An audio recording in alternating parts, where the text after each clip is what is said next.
Bueno, lo primero, don Roberto, muchas gracias por haber cogido el guante de mi ofrecimiento a dar esta conferencia. Es para mí un placer y un honor poderlo hacer, y don Aurelio también por su presentación. Muchísimas gracias. Y a todos ustedes, puesto que en mi ciudad de Zaragoza, que haya tantas personas que han decidido un miércoles por la tarde, a las 7 de la tarde, venir a escuchar una conferencia sobre el Alcántara, pues la verdad es que me sorprende por un lado, me ha sorprendido, pero me alegra mucho, como se pueden imaginar. Bueno, yo les voy a hablar hoy de la última unidad de las Fuerzas Armadas Españolas en recibir la máxima condecoración al valor al combate, la Cruz Laureada de San Fernando, en este caso con carácter colectivo. Estoy hablando del Regimiento de Caballería Alcántara, pero siempre me gusta poner fotos de los soldados que fueron los auténticos protagonistas de los hechos. Aquí tienen 3 soldados de reemplazo, el del centro de hecho es zaragozano, Caspolino es de Caspe, y como ven, pues había representaciones pues, de toda España, porque de eso se nutría el regimiento Alcántara, de soldados de reemplazo que habían ido a cumplir su servicio militar en el Protectorado Español. Y en el caso de los 3 que vemos, los 3 pertenecen al reemplazo de 1920, que se presentó en febrero de 1921 en Melilla, jurando bandera el 17 de mayo de 1921. Seguro que ninguno de los 3 pensaba que en 2 meses estarían combatiendo en el marco del desastre anual. De hecho, de los 2 que vemos a la derecha, los 2 pudieron escapar, los hicieron prisioneros, los esclavizaron, los obligaron a realizar trabajos forzados, pero finalmente lograron huir al cabo de unos meses. El primero, don Rafael Chávez, y los trato de don porque son laureados. Don Rafael Chávez escapó de Celuán, lo hicieron prisionero en Celuán y consiguió escapar después de estar unos meses haciendo trabajos forzados, y en diciembre consiguió llegar a las líneas propias, huir y llegar a las líneas propias. El soldado Florentín Barrientos de Caspe, exactamente igual, pero a este lo hicieron prisionero y lo hirieron en Montearruit. También lo obligaron a trabajos forzados, pero al final pudo escapar. Desgraciadamente, don José Picón, de Feria, de Badajoz, los hechos que les voy a contar pues le costaron la vida, la actuación del Alcántara. Entonces, cuando les cuente todo del Alcántara, siempre tengan en mente que soldados como estos 3 fueron los auténticos protagonistas y que por ellos el Alcántara tiene la laureada. Como os he dicho, esto que les voy a contar tiene lugar, la actuación del Alcántara, lo que llamamos los del Alcántara como yo, la gesta del Alcántara, tiene lugar en el marco de una tragedia nacional. Muchos habrán visto esta foto, es un poco tétrica por lo que supone, pero me parece que es un buen resumen de lo que supone esa tragedia nacional. Esta es una foto de la reconquista de Montearruit el 24 de octubre de 1921. Montearruit se había rendido el 9 de agosto del 21. Aquí, de hecho, pueden ver vehículos y soldados españoles aproximándose al arco de entrada de la posición, que es inconfundible. Y aquí en la cuesta, en este camino, pueden ver restos oscuros que son soldados españoles que una vez desarmados fueron asesinados.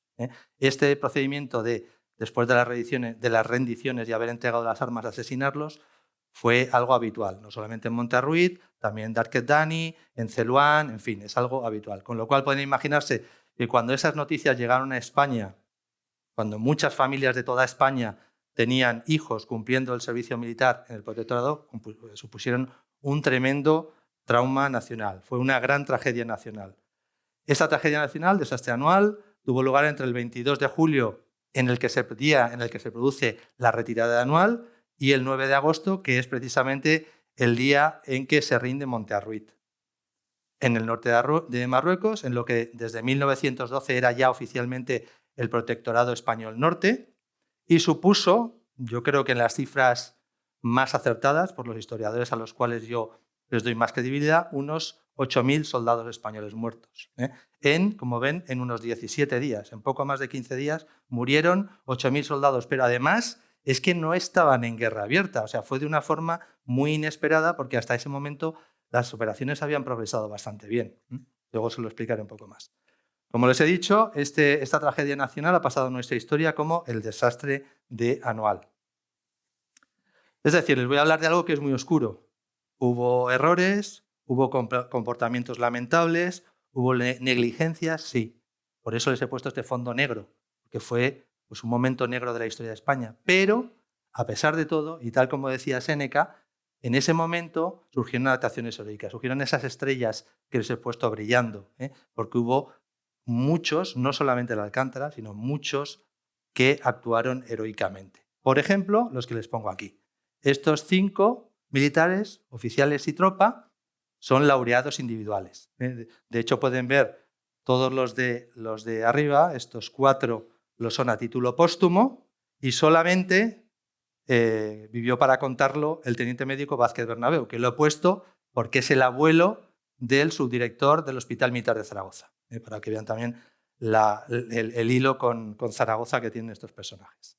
Y por supuesto, como unidad, la única unidad que resultó laureada, aunque mucho más tarde, en 2012, de todos estos hechos, por la actuación en estos hechos, fue el Regimiento de Caballería Alcántara. Y aquí podemos verlo, cómo le imponen la Cruz Laureada de San Fernando al estandarte del regimiento, portándolo su coronel Saci Calabria, en 2012, y en este caso la Cruz Laureada es en formato de corbata, es una cinta que va al estandarte.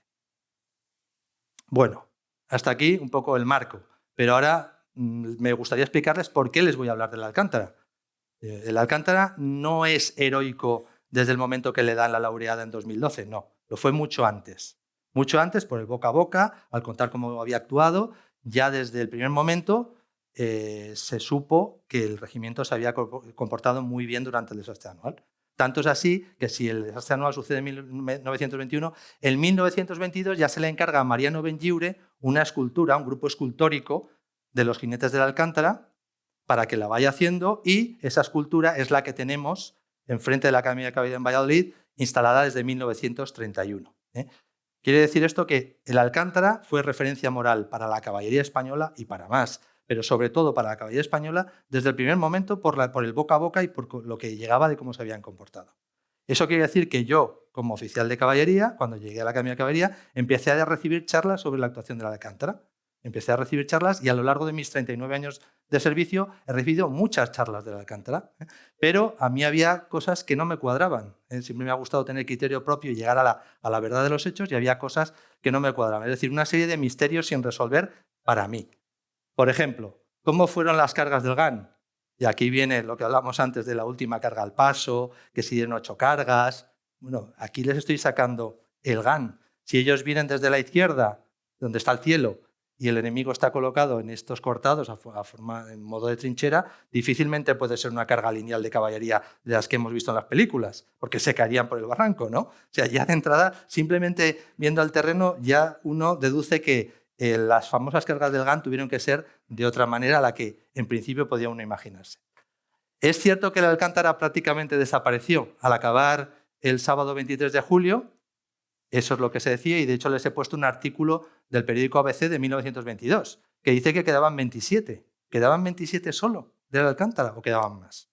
Bueno, a lo largo de mi presentación les voy a explicar que quedaban más, quedaban más. Luego, una cosa que a mí me intrigaba siempre mucho es por qué el regimiento, ese sábado 23 de julio, sale todo el regimiento a combatir a partir de la 1 de la tarde, todo el regimiento reunido, y sin embargo, al caer la noche, está separado en 2 núcleos. Pero ojo, 2 núcleos separados 25 kilómetros, no cerca, muy separados. A mí nadie me había dicho cuál era la explicación de esto, y alguna explicación lógica tenía que tener. Y también, muy importante, esta pregunta es obvia. ¿Dónde pudo estar la clave de su actuación? Si el Alcántara es la única unidad laureada de las varias unidades españolas que había ahí, ¿qué tenía de especial el Alcántara? Algo tuvo que tener. ¿Qué le hizo diferente? ¿Qué le hizo comportarse así? ¿No? Bueno, y otra serie de preguntas que no vienen al caso, ¿no? Pero la cuestión es que yo tenía una serie de dudas, y entonces lo que hice fue recopilar 6 documentos donde venían las declaraciones de 25 testigos supervivientes del Alcántara, 25 jinetes del Alcántara que habían sobrevivido al desastre anual, y ellos en estas declaraciones, la mayor parte de ellas juradas, contaban lo que habían vivido, con su visión parcial. Un soldado, un teniente, un capitán, contaban su visión de lo que habían vivido, ¿vale? Entonces, con estas declaraciones, más el reglamento de caballería en vigor entonces, reglamento compuesto por 6 tomos, que le pedía a la Academia de Caballería de Valladolid, porque lógicamente este reglamento de caballería dice los procedimientos de combate de un regimiento de caballería a caballo con sable y carabina, que son muy distintos a los procedimientos de combate de la caballería actual, que nuestros caballos son carros o medios blindados. Y luego también mediante 2 planos oficiales de la época, el mapa de 1921 y el mapa de 1923. ¿Por qué? Porque los croquis, hay muchos croquis por ahí, y los croquis no dejan de ser subjetivos y tienen muchos errores que yo descubrí, colocando posiciones donde no son, duplicando posiciones. Entonces, me basé en estos 3 elementos. Las declaraciones de los 25 supervivientes, que no quiere decir que solamente hubiese 25 supervivientes, hubo más, pero que declarasen en estos 6 documentos que he dicho, estos son los que encontré. Alguno declaraba una vez, otro 2, otro 3, otro 4, alargado en el tiempo. Entonces, en 2020, aprovechando el estado de alarma, pues me puse a redactar lo que yo había descubierto a base de estos estudios. Los redacté y al final, en el 21, se publicó un libro, que luego al final les pondré, porque es un libro de descarga gratuita, sobre lo que yo, el relato que yo encontré de lo que hizo la Alcántara en base a las declaraciones de los testigos supervivientes, ¿vale? Entonces, ¿qué encontré, por ejemplo? Pues mi hipótesis de cómo fueron esas cargas del GAN. Ellos lo dicen, no había más que leerlo. No había más que leerlo. Ellos dicen cómo hicieron las cargas del GAN. Puede que no con mucho detalle, porque tengo 25 testigos, no 90, pero yo creo que está claro cómo fueron las cargas del GAN. Pero es que además, como ha dicho don Aurelio, fui agregado de defensa del 21 al 24, y entonces, cuando acabó el cierre del Estado por la pandemia en Marruecos, que fue muy serio, en el 23 y el 24, con varios compañeros de la embajada, pues pude ir a reconocer el terreno y a completar lo que había sido mi investigación histórica como un trabajo de gabinete. De manera que ya no solamente podía decir cómo fueron las cargas del GAN, sino por dónde fueron, porque el terreno no ha cambiado en los 100 años. Y de hecho, me llevé una sorpresa cuando estuve en Dar Azugay. En Dar Azugay es donde tiene lugar un combate que luego les explicaré, para liberar un convoy con impedimenta y heridos, en que interviene toda la Alcántara, y me encontré esto. Nos encontramos varios. Un peine de Mauser, que solamente puede ser de estos combates que les voy a explicar, o a principio de 1922, de la campaña, lo que llaman la campaña de desquite o campaña de reconquista del territorio. Solamente puede ser de estos combates que voy a explicar o de esos. No hay más. En una zona que solamente pasaban rebaños de cabras, en barbecho, que no se había tocado durante estos más de 100 años. Había llovido mucho en Marruecos y, para nuestra sorpresa, nos encontramos 4 o 5 peines de Mauser en esta zona que les voy a decir. Es decir, aparte de mi investigación histórica de gabinete, combino en que el terreno me lo conozco bastante bien. Bueno, entonces, ¿cuál es el guión que voy a seguir? Pues mi objetivo es que conozcan lo que hizo la Alcántara. Yo creo que el mejor homenaje que yo les puedo hacer y que yo les estoy haciendo a los que han ido a la Alcántara es explicarle a todo el mundo qué es lo que hicieron, porque les costó la vida. Entonces, que conozcan ustedes qué es lo que hizo la Alcántara para ser la última unidad laureada de las Fuerzas Armadas Españolas. Con lo cual, seguiré este guión. En primer lugar, les hablaré sobre la zona de operaciones para que se sitúen, cuál es la zona de operaciones en la que van a tener lugar los hechos. A continuación, la organización operativa y el armamento de la Alcántara, así como una parte muy importante que es cómo combatía la Alcántara, muy importante, cómo combatían, siendo un regimiento a caballo con sable y carabina. En tercer lugar, el núcleo duro de mi presentación, que es lo que llamamos los jinetes de la Alcántara, la gesta, es decir, su actuación entre el 22 de julio y el 9 de agosto, y para acabar con unas conclusiones. Bueno, aquí tienen un croquis de lo que es el Protectorado Español Norte en su división por cávilas. Cávilas son tribus. Tened en cuenta que esta es una zona pequeña, subrogada al Protectorado Francés. El Protectorado Francés, 400.000 kilómetros cuadrados, el español, 20.000 kilómetros cuadrados, y bastante pobre, bastante inhóspito, sobre todo la zona del Rif. Y con cávilas que nunca habían sido sometidas a nadie, ni con los cartagineses, ni con los romanos, ni al poder del sultán de Marruecos, porque no olvidemos que España va de la mano del sultán para transformar este protectorado de Bled de Siba. Bled de Siba es territorio no sometido a la autoridad del sultán de Marruecos, en Bled del Maicén, territorio sí sometido. O sea, España no actúa contra el sultán de Marruecos, sino actúa a favor del sultán de Marruecos para que su autoridad llegue a todo el protectorado.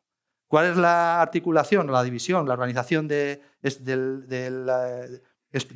España en el protectorado? Pues tenemos una alta comisaría en Tetuán, donde está el comisario general Berenguer, que además es general en jefe del Ejército de África, y luego 3 comandancias generales.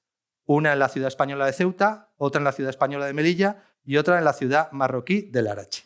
Esa es la organización. Aquí les he puesto este óvalo rojo para señalarles que esta zona y esta, cuando suceden los hechos, están incomunicadas por tierra, que eso es importante verlo, ¿eh?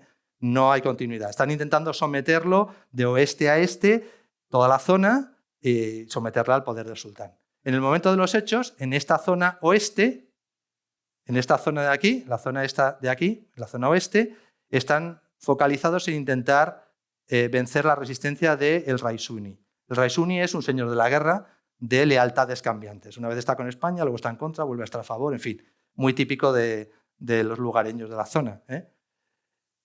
Pero nuestra zona de operaciones no es esa. Nuestra zona de operaciones está al este, ¿eh? Como les he dicho, con ese óvalo rojo, al no estar comunicada por tierra, en cierta medida es una zona muy independiente, ¿eh? Como os he dicho, están focalizados en estos momentos en vencer la resistencia del Raisuni, tanto el general Berenguer como las comandancias de Ceuta y Melilla, con lo cual quiere decir que la mayor parte de los recursos están volcados en esa zona oeste, no en la zona este. La zona este lleva una acción independiente y, bueno, en principio las cosas funcionan o progresan bastante bien. Bueno, entonces en este caso, en la zona de operaciones nuestra, que es la parte este, se trataba de realizar desde Melilla una penetración pacífica hacia el oeste. Penetración pacífica que quiere decir que las prioridades eran en primer lugar la acción política y en segundo la acción militar. Esto habían seguido el modelo del alto representante de Francia en Marruecos, del mariscal Lyautey, y era, pues bueno, política de zanahoria y si no palo, básicamente, ¿eh? Lo que pasa es que el palo muy en ultimísima prioridad. Entonces, la acción política, ¿en qué consistía? Pues en negociar con las cábilas para decirles, oye, si tú te sometes y estás con España, pues va a ser mejor para ti, vamos a traer progreso, prosperidad, vamos a hacer escuelas, carreteras, hospitales, van a venir médicos.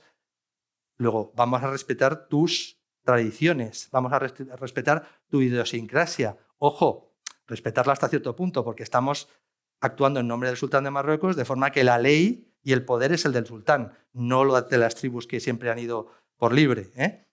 Y financiación, pues también entraba dentro de este concepto de acción política el pagarle al jefe de la cábila que estaba de acuerdo en someterse a España una pensión, ¿eh? Ese era el esfuerzo principal, la acción política. Y en segundo lugar, la acción militar. La acción militar era pues, una disuasión, una demostración. Si había que hacer algo más o menos intenso, algo muy puntual, pues sobre todo priorizando las fuerzas indígenas, ya fuese policía indígena o regulares indígenas, tratando de preservar al máximo a los soldados europeos, como se los llamaba entonces, y a los soldados españoles.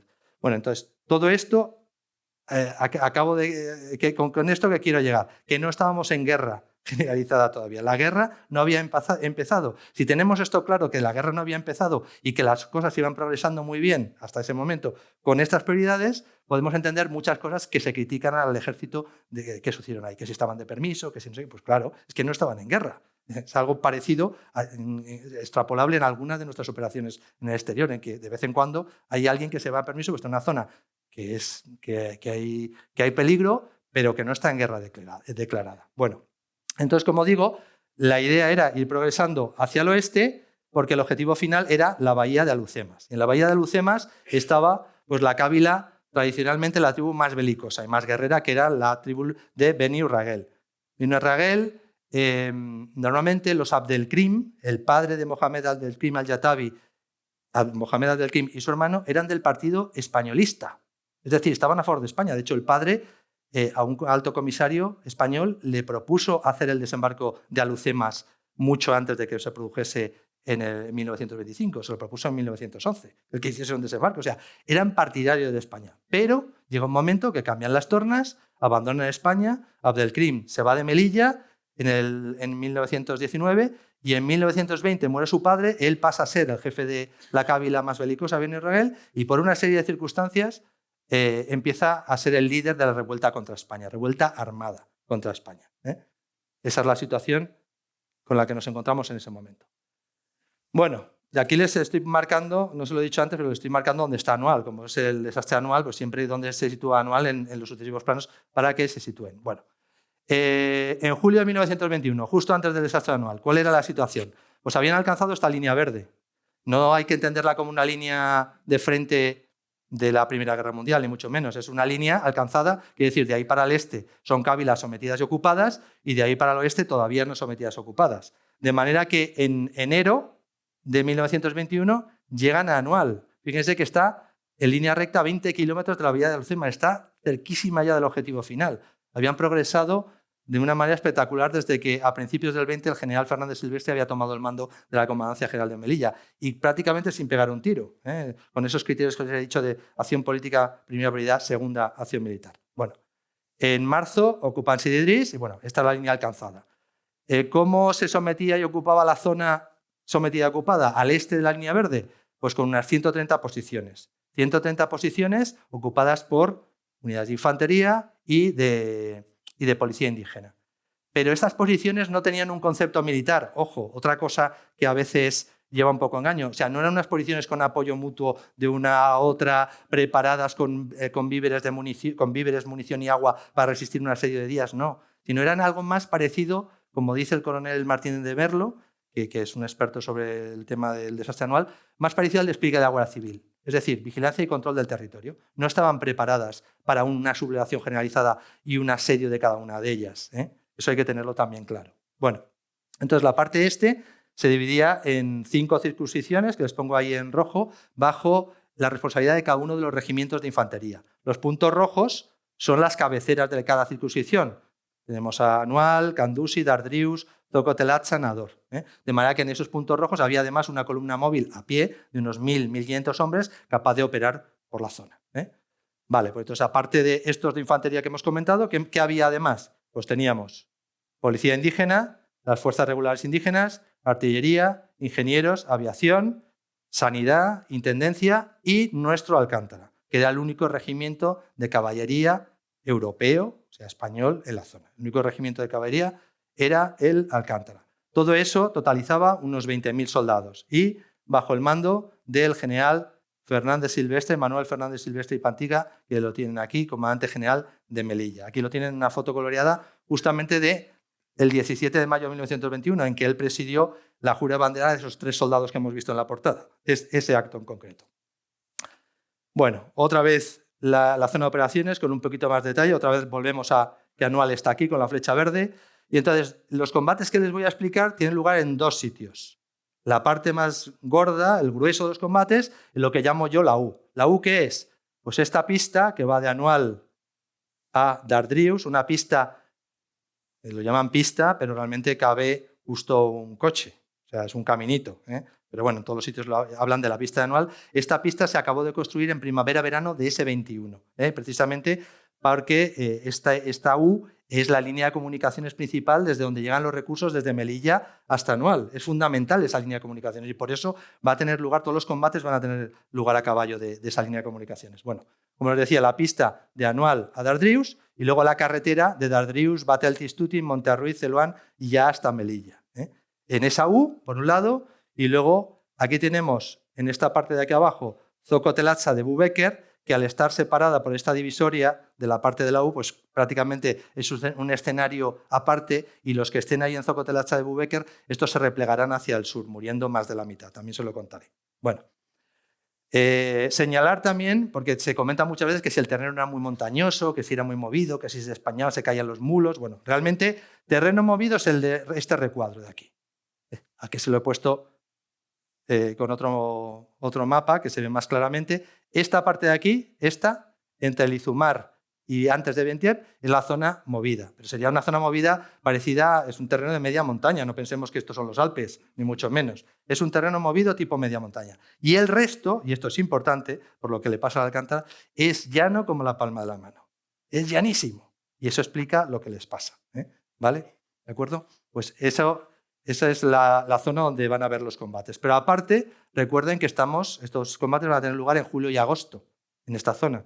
Esto es un secarral como San Gregorio, como los Monegros. Pero igual, ya saben que en julio y agosto en San Gregorio es complicado estar. Pues de ese estilo, más de 30 grados y con un problema serio de agua, que es como realmente van a ir cayendo las posiciones. Porque ya les he dicho que no estaban concebidas a un asedio, no estaban pensadas militarmente, aunque los ocupasen militares, sino más con un despliegue tipo Guardia Civil de control y vigilancia. Entonces el agua, que es poca ya en el territorio, pues en verano no les cuento, mucho menos, ¿no? Entonces era un problema importante. Bueno, y por último, ya acabo con la zona de operaciones, no puedo dejar de hablarles del amazigh, lo que nosotros llamamos bereber. El bereber rifeño. ¿Qué quiere decir amazigh? Que es como ellos se llaman a sí mismos. Quiere decir hombre libre. O sea, con eso estamos diciendo mucho de cómo se ven ellos a sí mismos. Siempre independientes, siempre muy belicosos, muy celosos de su independencia y, como he dicho, nunca sometidos ni a cartagineses, ni a romanos, ni al poder sultán en muchas de las cábilas. ¿Qué más se puede decir? Pues que es un guerrero nato. Es como el paisaje es inhóspito, es un paisaje muy pobre, pues es austero, es sufrido, es un guerrero nato. Y además es extremadamente cruel. No sigue los cánones morales nuestros, y lo hemos visto en la fotografía que les he puesto, que una vez desarmados asesinaron a 3.000 soldados españoles, además haciéndoles sufrir, no directamente pegándoles un tiro, sino con escarnio. La fusila, la fusila como lo llaman ellos, es algo parte de su idiosincrasia. Desde pequeñitos, para ser algo, para ser alguien en tu cábila, en tu tribu, tienes que tener un fusil. Ya sea una arballa viene de arba, que es 4 en su lengua, que es el level francés, el yamsaya, de yamsa, 5, el Mauser español, o el Remington, el Buserun, que es el Remington de 11 milímetros, de donde viene lo de Paco. El ruido al disparar de este fusil de 11 milímetros viene lo de Paco y paquear. Bueno, y luego la mentalidad, siempre con el más fuerte. Son tribus acostumbradas a guerrear unas con otras porque son muy territoriales, no son nómadas, son muy territoriales. Entonces, por una chumbera, por una cabra, acababan a tiros tradicionalmente. Con lo cual, ellos lo que tratan es de sobrevivir y siempre su mentalidad es estar siempre con el más fuerte. Es decir, si España, los españoles somos los más fuertes, están con nosotros. Si el más fuerte es el del otro lado, van a estar con el otro. Esa es su mentalidad. Y por último, de estas fotos que os he puesto, destacar la foto del centro. La foto del centro no está reducido el oficial español a escala con Photoshop. El oficial español, la estatura media en esa época sería alrededor de 1,60. De hecho, Silvestre medía 1,72 y era considerado una persona muy alta. Bueno, 1,60 era la media. Miren cómo son los rifeños que tiene alrededor, que tiene al lado. Son impresionantes. Y esto lo he visto en muchas fotos. O sea, no pensemos que el rifeño es una cosita pequeña y tal, sino los de esa zona, los montañeses de esa zona eran tremendos. Aparte que ya su cara, en fin, ya asusta solamente verlas. Bueno, y empezamos con el Alcántara. El Alcántara, en primer lugar, empezamos por aquí, por arriba, los oficiales eran los únicos profesionales y la tropa era de 3 reemplazos, del 18, del 19 y del 20, que tenían que cumplir sus 3 años de servicio activo en el protectorado. Los del 20 son los que hemos visto en la portada al principio. Además de los soldados voluntarios, que esos se agrupaban todos aquí, en el 5º escuadrón del capitán Chicote, eran voluntarios con premio, es decir, era gente que era voluntaria para ir al protectorado y se les pagaba una cantidad económica. ¿De acuerdo? ¿Quién mandaba el Alcántara? Pues un coronel, el coronel Manella. Lo que pasa es que el coronel Manella tendrá el infortunio, tendrá la desgracia de no estar mandando el Alcántara en la gesta del Alcántara. ¿Por qué? Pues porque el coronel que debía mandar la circunscripción en anual, que era el coronel de Ceriñola, al principio está de baja, luego cambia de destino, no hay coronel. Entonces lo que decide el general Silvestre es que se turnen en 15 días el coronel del regimiento de artillería y 15 el de caballería para ejercer el mando en anual. Con lo cual a él le corresponderá precisamente en el momento que se produce la retirada anual y de hecho morirá en la retirada, el coronel. Bueno, entonces ¿quién va a mandar en la gesta, en los combates en la U, esta que les he dicho? ¿Quién va a mandar al regimiento? El teniente coronel, su segundo y jefe de instrucción, el teniente coronel Fernando Primo de Rivera y Urbaneja. ¿Cómo está organizado el regimiento? Pues 2 grupos de escuadrones y un escuadrón de ametralladoras. Tengan en cuenta que estamos en el periodo posterior, estamos en 1921, después de la Primera Guerra Mundial.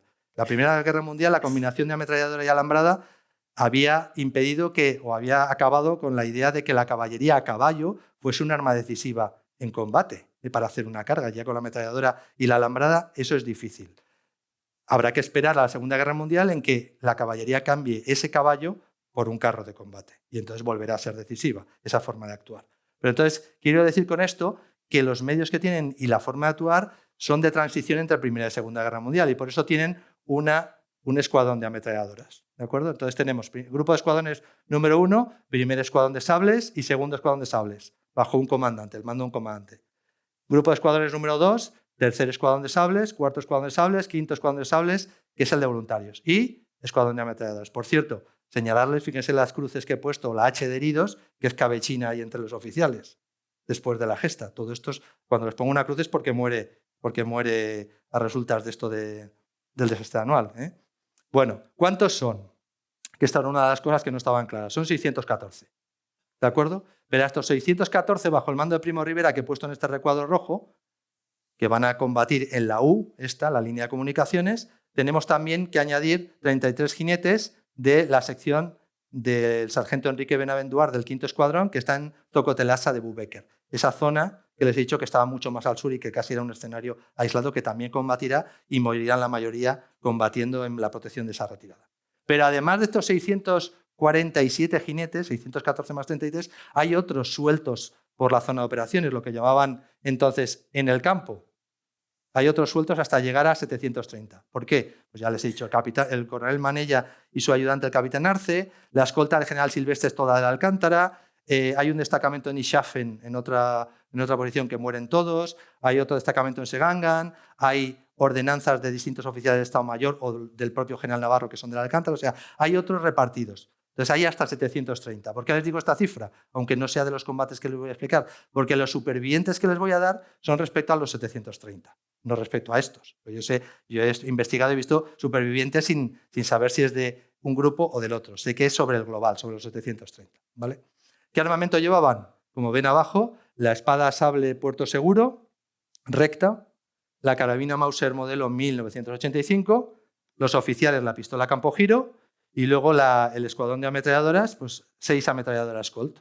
2 secciones con 3 ametralladoras Colt cada una.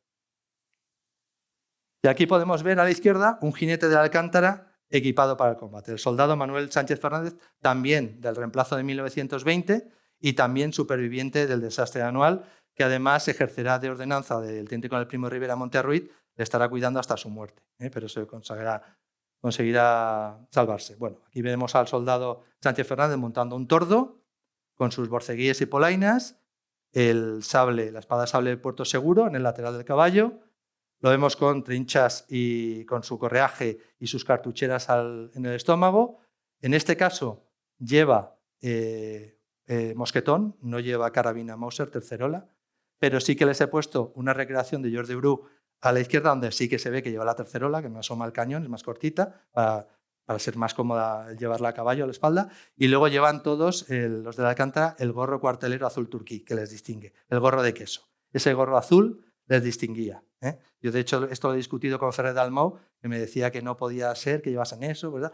Yo estoy convencido, porque lo he leído en los testigos, que llevaban gorro cuartelero azul turquí, los de caballería. Los de infantería llevan un gorro igual cuartelero, pero azul oscuro, mucho más oscuro.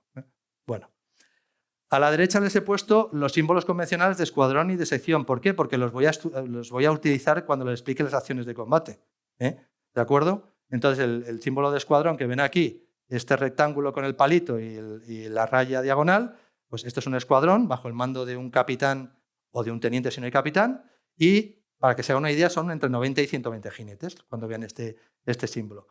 Lo que pasa es que es cierto que desde el 22 de julio por la noche hay un movimiento de 154 jinetes que se van y tal, y entonces bajará cada escuadrón a 70-90, ¿vale? Pero bueno, en principio el número es ese. Y cada escuadrón tiene 3 secciones. Cada escuadrón, el primer escuadrón, segundo, tercero, cuarto y quinto, 3 secciones, excepto el quinto, que tiene una 4ª sección, que es la sección del sargento Enrique Benavenduart en Zocotelazza. ¿De acuerdo? Eso es los escuadrones de sables. Porque el escuadrón de ametralladoras les he dicho que es solo 2 secciones con 3 ametralladoras cada uno.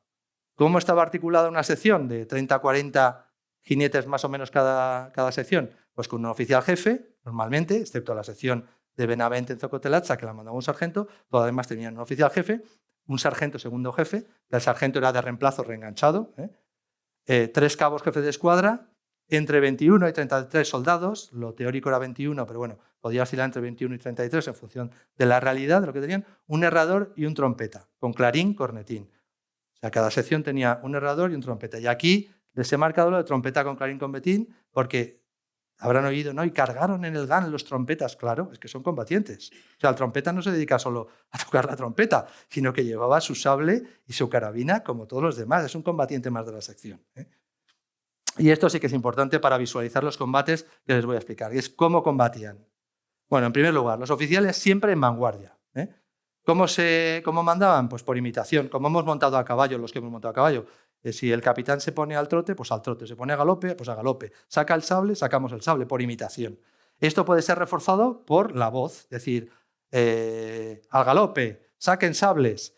Eso puede reforzarlo. Incluso con el silbato bocina reglamentario que tenían. Según el reglamento, tenían los oficiales un silbato bocina colgado del pecho que para que se hagan una idea sería algo similar a, ¿han visto las películas de la Primera Guerra Mundial cuando están todos preparados en la trinchera para salir y empiezan a tocar pi, pi, pi, pi, pi, pi, pi, pi? ¿Saben? Pues eso. Insisto en que estamos 3 años después de acabada, 3 años más tarde de acabada la Primera Guerra Mundial. Entonces hay cosas que son heredadas de esa tal. Pero no el clarín cornetín. Y aquí es que las películas han hecho mucho daño. El reglamento de caballería en vigor entonces decía, se desaconseja el uso de clarín cornetín en combate, porque se presta a errores, a avisar al enemigo, con lo cual el clarín cornetín se debe usar solamente o prioritariamente para honores y para los toques de guarnición, los toques en guarnición o en campaña. Es decir, para tocar diana, para tocar fajina, para tocar silencio, para eso sí, pero para combate, además que si yo tengo al trompeta tocando clarín cornetín, pierdo un combatiente en esa sección, cuando lo necesito, ¿no? Bueno.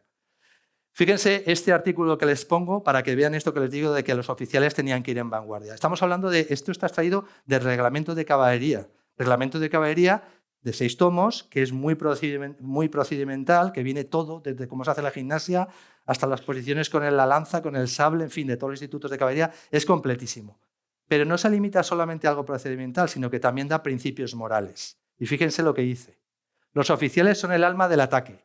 Ejemplo de sus soldados, su honor les obliga a penetrar los primeros en las filas enemigas. O sea, en un reglamento que mayoritariamente es procedimental, aquí ponen un precepto moral que va más allá de decir tenéis que ir a vanguardia porque sí, porque hay que proceder así. No, es que tenéis que ser ejemplo por vuestro ejemplo y vuestro honor. Luego veremos si en los combates de la Alcántara este ejemplo y este honor de verdad lo ponen en práctica o no los oficiales de la Alcántara. Esto, pues lo que digo, un precepto moral que viene del reglamento y que es muy parecido pues, al decálogo del cadete de la Academia General Militar o al credo legionario, o sea, una serie de preceptos morales que guían la actuación de los militares, en este caso de los oficiales. Bueno, prioridades a la hora de combatir. Pues primero, ya han visto que llevan sable y carabina. Lo primero, siempre que se pueda, cargar al sable. Si el enemigo lo pillamos de improviso, se está moviendo, hay que cargar al sable porque el mayor efecto que se puede conseguir es esa potencia moral y material del choque al arma blanca, es lo máximo que puede conseguir una unidad de caballería. De manera que unos pocos jinetes pueden, en base a esa carga al sable, si pillan de una manera desprevenida o por un flanco o por retaguardia al enemigo, pueden vencer a un enemigo muy superior en número a ellos. Entonces esa es la primera prioridad.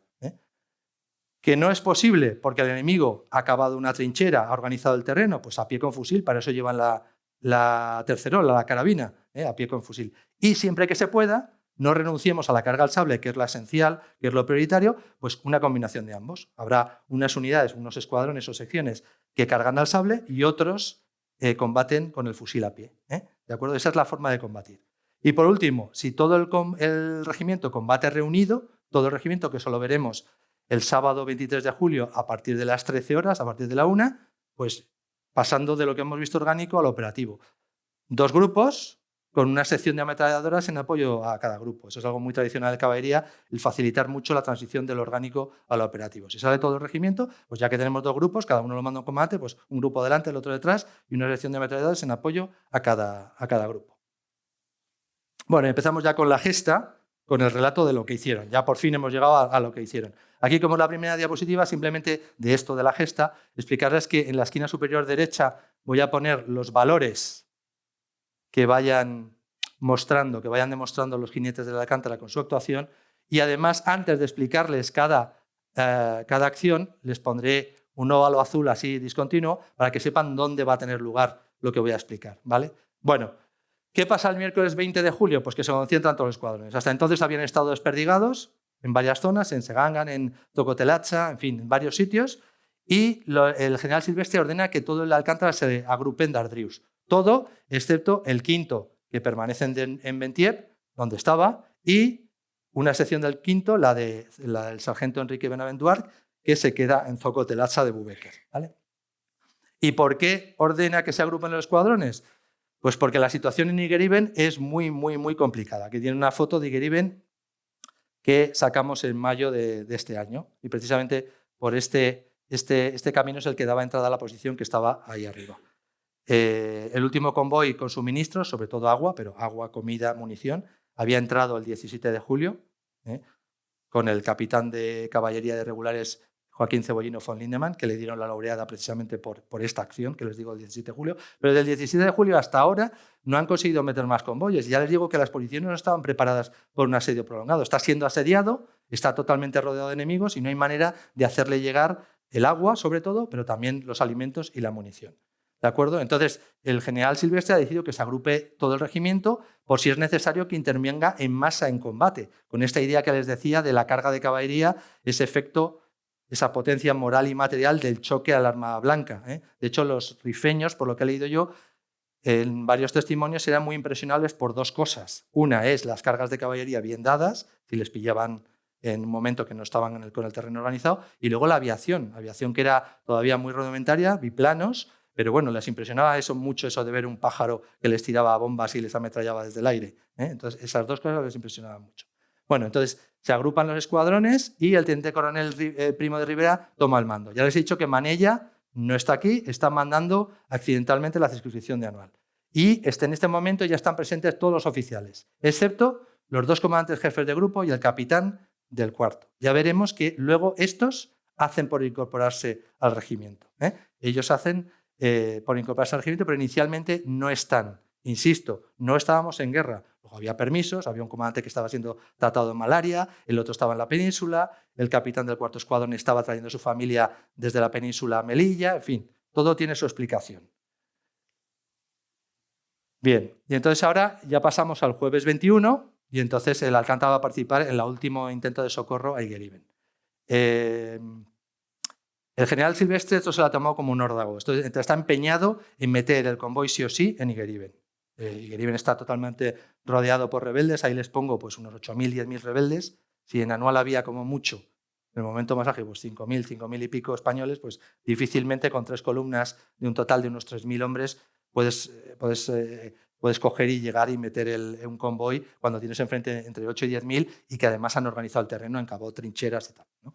Bueno, entonces el general Silvestre lo que hace sale y digamos que por retaguardia ha rascado todo aquello que podía para llevarlo al frente, responder a ese órdago poniendo toda la carne en el asador. ¿Qué es todo lo que ha podido rascar? Pues un tabor y un escuadrón de regulares, 4 mías de policía indígena y arcas amigas, arcas auxiliares. Las arcas sometidas, o sea, las cávilas sometidas normalmente ponían arcas amigas, o sea, grupo de hombres armados para apoyar los avances del ejército español. ¿Vale? Pues eso es lo que ha arramblado él, lo que ha podido rascar de atrás, y con el Alcántara va por la pista de Dardrius Anual, ¿de acuerdo? Y al llegar a Izumar, bueno, va con Alcántara, menos el quinto, que se queda aquí, en Mentiev, son todos los escuadrones de Dardrius, o sea, primero, segundo, tercero, cuarto y ametralladores, menos el quinto, que se queda en Mentiev, y al llegar a Izumar, aquí, en la posición esta que les decía que está en el límite de la zona más movida, en el límite norte, pues ahí se quedan con montura pelada y armamento. Montura pelada quiere decir que los jinetes que llevan encima, digamos, un kit para pasar unos días de campaña, abandonan el saco de cebada, el saco de paja, el capote y la manta. ¿Por qué hacen esto? Pues porque si llega el momento de combatir, lo van a poder hacer más ligeros de peso y con más facilidad de movimientos con el sable. Entonces se desembarazan de eso, ¿vale? Y continúan, ¿vale? Continúan todos estos que les he dicho con el general Silvestre, y cuando llega Silvestre con el Alcántara, a las 12 ya está en curso la operación de socorro a Igueriben, con 3 esfuerzos que les he puesto aquí, y el esfuerzo principal va por el este, con los regulares y el convoy de suministros. Nada más llegar, el Alcántara, los 4 escuadrones, porque hemos dicho que el quinto se quedó en Mentiev, se ocupan una zona de espera, pero lanzan enseguida al escuadrón de ametralladoras sobre el esfuerzo principal para intentar aumentar la potencia de fuego y conseguir meter el convoy en Igueriben, que están ya desesperados, ¿no? Bueno, sigue avanzando, sigue progresando este esfuerzo. Se queda muy cerca, por los testimonios que he leído yo, pues tienen que darse a 500, 700 metros de Igueriben, o sea, están muy cerca, pero no consiguen llegar porque la resistencia enemiga es muy, muy fuerte, hay muchísimo enemigo, y entonces el teniente coronel Fernando Primo de Rivera se ofrece al coronel Manella, que recordemos que es su jefe, pero que está mandando la circunscripción de Anual, se ofrece a cargar con todo el Alcántara. Y se lo deniegan. Es muy curioso ver sus declaraciones porque vuelve indignado, habla con los oficiales, no nos dejan cargar, es una vergüenza. O sea, estaban deseando intervenir el combate, jugarse la vida y cargar para meter el convoy, ¿no? Pero no les dejan. Sin embargo, pasa el tiempo, seguimos sin conseguir meter el convoy en Igueriben y a las 4 de la tarde el general Silvestre, que era de caballería también, pues decide cargar. Él, pero decide cargar, otra vez volvemos, los oficiales en vanguardia. Él el primero, su Estado Mayor detrás y el Alcántara detrás. Da la orden de cargar y todos preparados para cargar, ¿vale? Pero cuando están a punto de lanzar la carga, en ese momento llega un oficial de regulares que venía de este esfuerzo, el teniente Dalias, y le dice al general que no es posible hacerlo y que cuanta más carne se ponga en el asador, es que eso lo dice textualmente así, cuanta más carne se ponga en el asador habrá más bajas. Mi general, no lo haga. Y entonces el general Silvestre le hace caso y da contraorden y no se carga. Habría que ver qué hubiese pasado. Hay testigos que dicen que estaban tan cerca que sí que hubiesen conseguido meter el convoy. ¿Quién sabe? ¿No? Eso no lo sabremos nunca. Pero lo cierto es que no cargan y sobre las 6 de la tarde cae Igeriben, con lo cual ya los rebeldes toman Igeriben y se desplazan hacia Anual, pero sin asaltarlo. No llegan a asaltarlo, simplemente se desplazan hacia la zona de Anual. De manera que llega un momento que ya empiezan a caer disparos en la zona de espera donde estaba el Alcántara. Donde estaban los escuadrones de Alcántara esperando, les llegan a caer disparos y el Alcántara recibe la orden de replegarse nuevamente a Dardrius.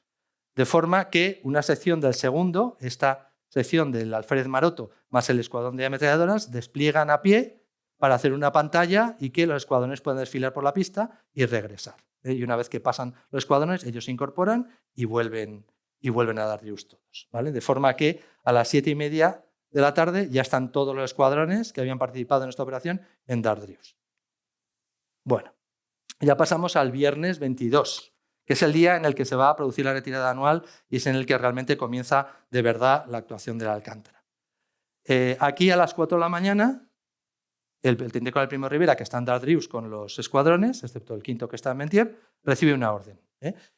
Y la orden le dice que a las 8 tiene que estar en Bentiep y ahí tiene que montar una columna para establecer una nueva posición. Es esta posición que les he puesto yo aquí como intermedia D, aunque realmente no tenía nombre, pero bueno, le he puesto como intermedia D porque su finalidad táctica, y estas sí que tenían una finalidad táctica militar, hasta cierto punto, que era proteger la vía de comunicación principal, la pista. Pues como vemos hay una intermedia A, hay una intermedia B, hay una intermedia C, pues esta, que era la siguiente, pues la llamo intermedia D, porque su finalidad es la misma que estas otras, proteger el camino, la pista que va de Anual a Dardrius, para que el enemigo no lo pueda cortar, ¿vale?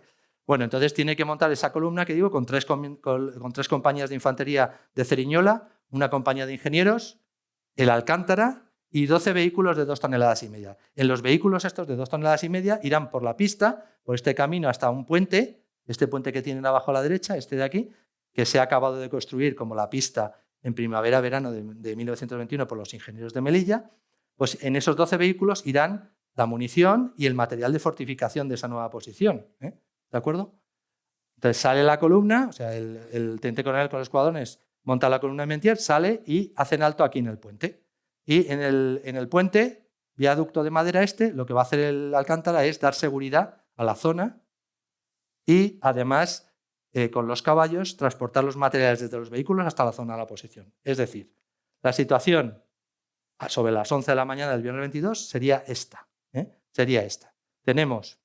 Aquí estaría el puente viaducto, tenemos el quinto escuadrón a la derecha del camino, primero y segundo a la izquierda, cuarto centrado. Esto está puesto así porque los testigos dicen que habían desplegado así. Están desplegados así. Y los caballos de tercero y ametralladoras están llevando por un caminito que viene por aquí a la posición, pues ese material de fortificación y esa munición. ¿De acuerdo? Pero ¿qué pasa? Pues, ¿qué es lo que sucede a las 10:30? A las 10:30, bueno, un momento, ha habido una cosa que no les he contado, que es importante, que es que, como ven aquí, salen todos los escuadrones, los 5 más ametralladoras, pero la mitad de la fuerza disponible. Es decir, son 614 los que hemos visto, pero salen solamente 306. ¿Por qué? No lo explica ninguno. Yo me imagino que sería por aquellos soldados que tuviesen de baja, caballos en mal estado. En la zona la malaria era endémica, había muchas enfermedades de la piel, de los ojos, pues los que estuviesen en mal estado y de baja los dejarían. De forma que tanto en Bentiep como en Dardrius se queda la mitad de la fuerza, pero salen todos los escuadrones. Salen los 6 escuadrones, pero con la mitad de la fuerza disponible. Bueno, entonces, ¿qué pasa a las 10:30? Pues que el sargento Jimeno Maruenda, que tenemos aquí abajo, que es uno de los que se ha quedado en Bentiep del quinto, es de los que no han salido a cumplir esta misión, sino de los que se han quedado, pues el capitán de Estado Mayor Dolz le da un pliego urgente para que se lo entregue al galope, y fíjense cómo pone ahí, aun cuando reventaran los caballos, al teniente coronel. ¿vale? Cosa que él hizo a las 11, como dice, lo hice media hora después, luego a las 11 está aquí, donde está el teniente coronel, aquí, reconociendo la posición, se lo entrega y ya se vuelve otra vez hacia Aventiev, que es donde estaba. Esta orden es tan importante que incluso se da de forma redundante, porque el propio capitán Dolz dice que se la mandó también al capitán jefe de la intermedia B, que se acercó andando hasta donde estaba el teniente coronel, en esta zona, para dársela. O sea, es algo muy importante porque se la han dado redundante. Una a caballo, a galope, aunque reviente los caballos, y otra, un capitán se ha acercado a dársela. ¿Y cuál es esta orden? Pues es una nueva orden en la que le dicen que deje todo lo que está haciendo, que se olvide de la posición, porque el general Silvestre ya ha ordenado la retirada de Anual y el Alcántara tiene que salir a proteger este repliegue, esta retirada de Anual. Entonces le dice que tiene que ir a Izumar, a este límite que les he dicho, la zona movida, el límite norte de la zona movida, para que desde ahí el Alcántara haga una pantalla y pueda proteger a las fuerzas que se retiran desde Anual. Aquí pueden ver una foto de este año, precisamente, de este año pasado, de mayo, que sacamos desde la posición de Izumar, donde vemos ahí Anual. Aquí estaría la posición de Anual y entonces la fuerza de Anual tendría que venir por aquí. En este caso, la carretera actual coincide con la pista, con lo que es la pista. Esta sería la vía principal de retirada. Y ya les digo, esto es la posición de Izumar, esta foto. Luego estamos aquí al inicio de la zona movida. Es decir, a partir de ese momento, el Alcántara protegería. La idea del general Silvestre es que a partir de ese momento, utilizando como posición de apoyo tanto la intermedia C, que desgraciadamente se abandonará antes de tiempo y no servirá de posición de apoyo, o la posición de Izumar, que también hará lo mismo, se retirarán sin hacer de posición de apoyo, pues que pudiese proteger el Alcántara, esta posición que estará a unos 3 kilómetros donde estaban el puente viaducto. Avanzar un poco, unos 3 kilómetros más o menos. Bueno, ¿qué ocurre? Pues que no les da tiempo a cumplir la orden. Mientras están todavía en la zona de la posición, reconociéndola, pues llega el tropel en desbandada. Esto es como lo definen los propios testigos, tropel en desbandada, en fin, los oficiales y tropa mezclados, pesos del terror y la confusión, un auténtico desastre. Llegan corriendo y desde la posición lo ve el teniente coronel Primo Rivera, entonces lo que hace es llamada a oficiales. Llama a los oficiales y les arenga. Y aquí les pongo textuales las dos versiones de las arengas. La primera, de Alfred Maroto, es la que ha pasado más a la posteridad, y la segunda es menos conocida, aunque a mí me gusta mucho esa segunda, que es la que dijo el sargento Jimeno Maruenda, que es el que llevó la orden de avanzar hasta Izumar. En todo caso, sea una u otra, lo cierto es que al teniente coronel les llama a sacrificarse por la patria para contener la huida. Lo primero que tratan es, en primer lugar, es de contener la avalancha. Es decir, el teniente coronel les dice incluso que usen la violencia los oficiales, y van los oficiales pistola en mano, para intentar poner orden en esa avalancha que viene de Anual y viene medio loca. Pero cuando consiguen poner orden en uno, se les escapan otros por otro lado, entonces imposible. No hay manera de contenerlos, no hay manera, porque mientras se ordenan unos, otros escapan, en fin, un pequeño desastre. Con lo cual desisten y entonces deciden proteger. Entonces los dejan pasar a todos estos, que van ahí, ya digo, van una columna bastante mezclada, y se toman posiciones en línea para proteger a estos que han pasado, a la columna de Anual. De manera que cuando llegan los rebeldes, pues se establece un combate con el Alcántara, que ha desplegado en línea en las alturas, para impedir que los rebeldes que van en persecución sigan matando a los españoles que están huyendo. Y una vez que detienen a los rebeldes, con este pequeño combate, empieza ya a replegarse por saltos sucesivos, apoyándose un escuadrón a otro, el Alcántara. Son saltos, pero saltos al paso, porque digo que este terreno es un terreno bastante movido, de media montaña. Entonces los caballos van al paso, pero los del Alcántara van apoyándose unos a otros, los escuadrones, y van, digamos, replegándose, pero siempre dejando una distancia de protección con la columna de Anual para darle sensación de seguridad y que nadie les pueda hacer nada. A partir de que se encuentran con el Alcántara, esta columna de Anual no sufre ningún tipo de ataque porque los protegen ellos. Y además recogen a los despeados. Aquellos escuadrones que van por la pista van recogiendo a los despeados, es decir, a la gente que está herida o que no puede andar, por el motivo que sea, que no pueden, los recogen en sus propios caballos. De manera que cuando lleguen a Dardrius, todos los jinetes de la Alcántara, sin distinción de empleos, es decir, los oficiales y la tropa, todos llegan a pie, llevando de la mano al caballo, llevando en su caballo 1 o 2 soldados de la Fuerza Anual, salvándoles la vida, porque si los hubiesen dejado, lógicamente, los rebeldes rifeños que iban por detrás, pues los hubiesen matado. Y bueno, entonces ya a las 6 de la tarde, ya el Alcántara llega al completo a Dardrius, ¿de acuerdo? Y pasan lista y no falta nadie. Esto lo dicen ellos. Pasa lista y no pasa nadie. ¿Qué quiere decir esto? Que aunque hayan combatido el día anterior y todavía no ha habido ningún muerto.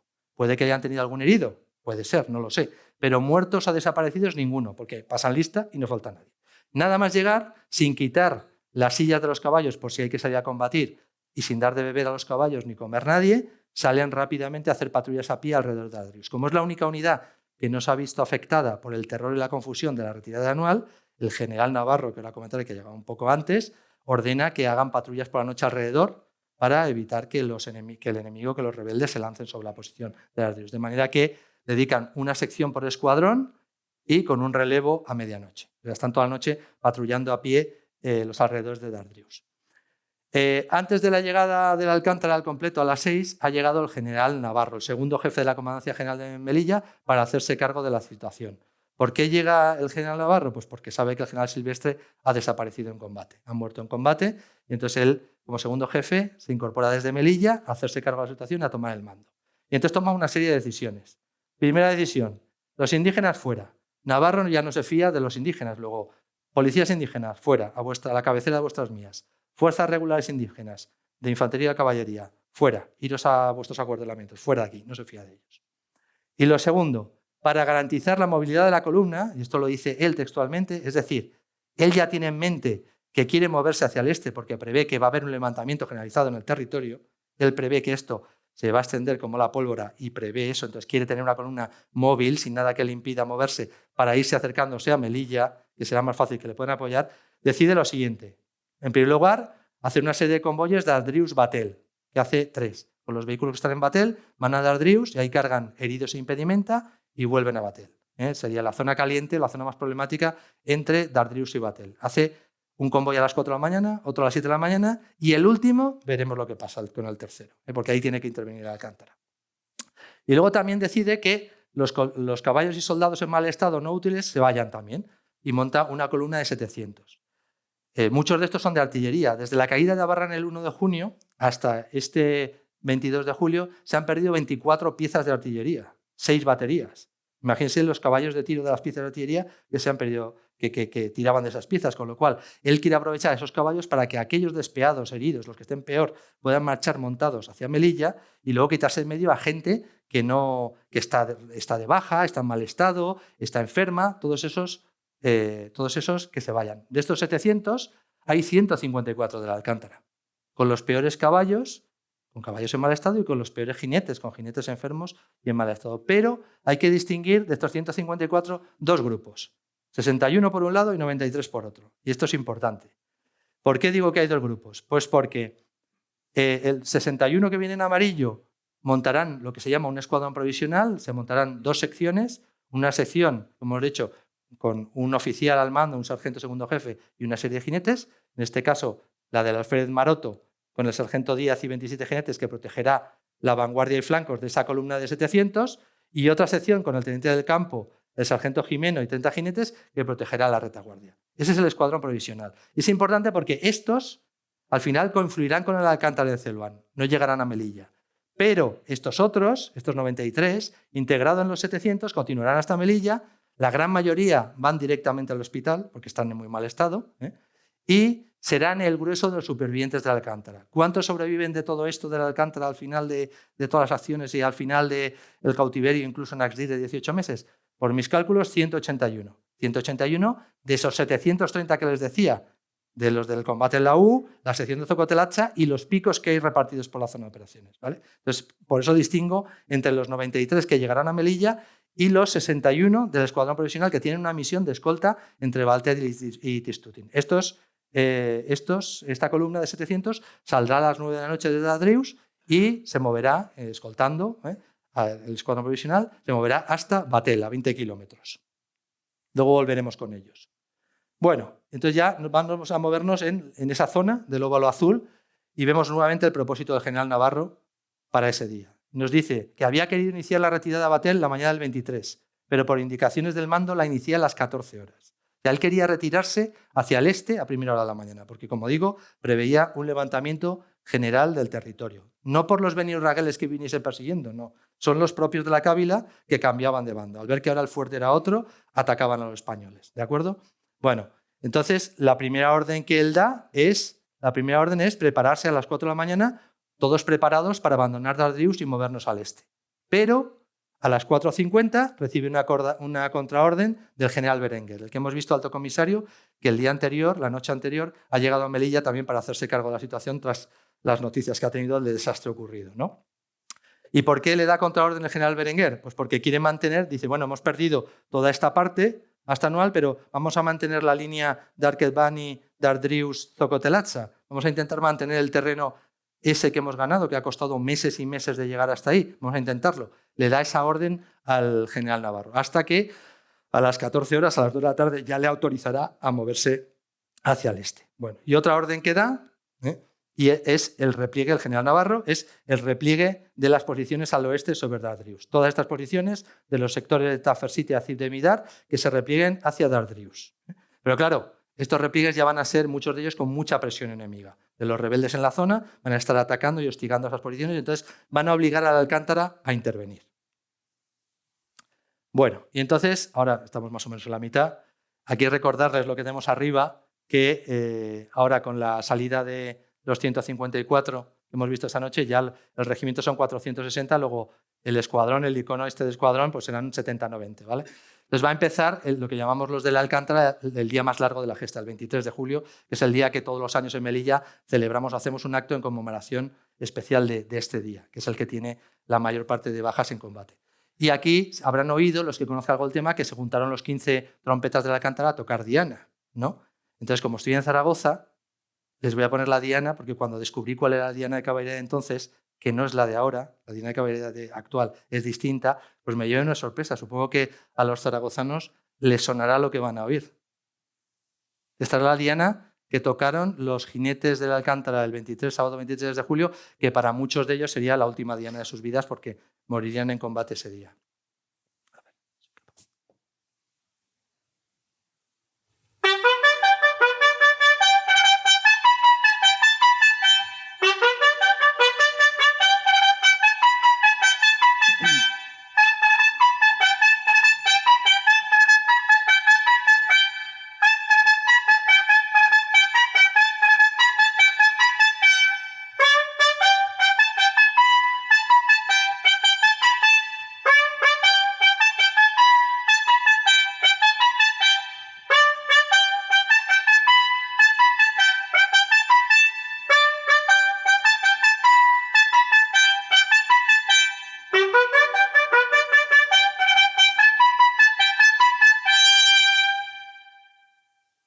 Les habrá sonado a los sitios de Zaragoza, supongo. Tiene una explicación muy interesante, pero no viene al caso para no alargar más la presentación. Bueno, la cuestión es que a las 6, bueno, esta es la diana que oirían muchos de ellos, que morirían en combate este día, incluidos la mayor parte de los trompetas. A las 6 de la mañana, el 5º escuadrón, no les he dicho, pero es de pura lógica que el 5º escuadrón, al ser de voluntarios, podía ser voluntarios desde los 18 hasta los 30 años, es el más, entre comillas, más profesional. Luego va a llevar el peso de los combates, lógicamente. Es el más profesional, el de los veteranos, luego llevará el peso de los combates. Bueno, pues empezamos con que a las 6 de la mañana hace la descubierta el 5º escuadrón y ya tienen que dar 2 cargas. Esto de descubierta es montar una partida de descubierta que lo que hace es descubrir dónde está el enemigo y actuar ofensivamente contra él, para expulsarlo. No solamente ver dónde está, sino actuar contra él. Una partida de descubierta. Y por eso ya dan 2 cargas.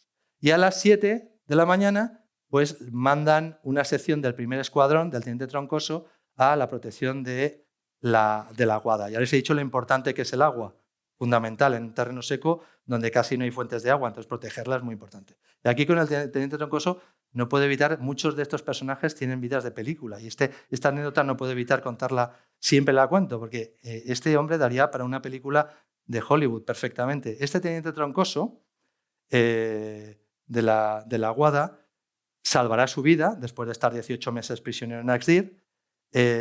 Luego será el primer presidente de la Federación de Atletismo de Aragón. Curiosamente era un gran deportista y de hecho murió por edad, ya muy mayor, pero seguía dando sus clases de educación física.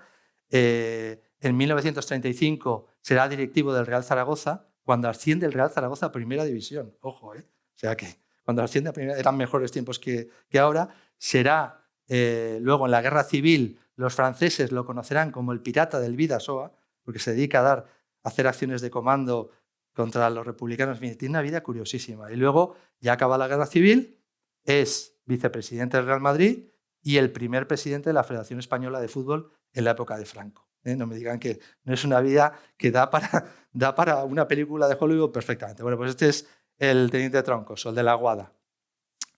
Luego a las 7, nuevamente el 5º escuadrón, más una sección del 4º, reforzado con una sección del 4º, tiene que salir a proteger, en este caso, a la fuerza de la posición de Ainkert, que hemos dicho es una de las posiciones que se replican muy presionadas por el enemigo. ¿De acuerdo? Entonces, tiene que salir a hacer esta protección. Y luego a las 12, fíjense lo que pongo aquí, después del rancho de la tropa, sobre las 12, yo cuando leí esto dije, ostras, que han cambiado las costumbres españolas. Ya en verano, esto es finales de julio, en verano comían a las 12, eran europeos, no comían a las 3 o a las 4 como hacemos nosotros, no.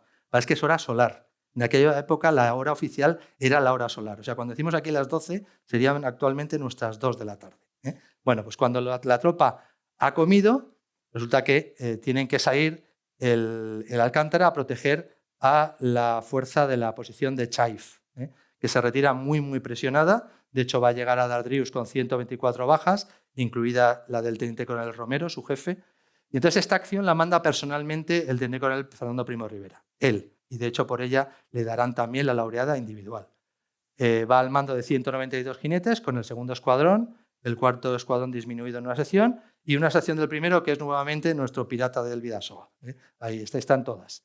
Bueno, pues cargan en línea, porque esa parte al oeste de Dardrius ahora está edificado, pero es una llanada perfecta. Acuérdense lo que he dicho, de que toda esta zona ya es muy llana. Cargan en línea contra el enemigo y entonces, claro, el enemigo que está presionando, dice, ya los tenemos a los de la columna de Chaif, no vamos a dejar ni uno, está desprevenido y se encuentra con una carga de 193 jinetes en línea, gritando y lanzándose al galope sobre ellos.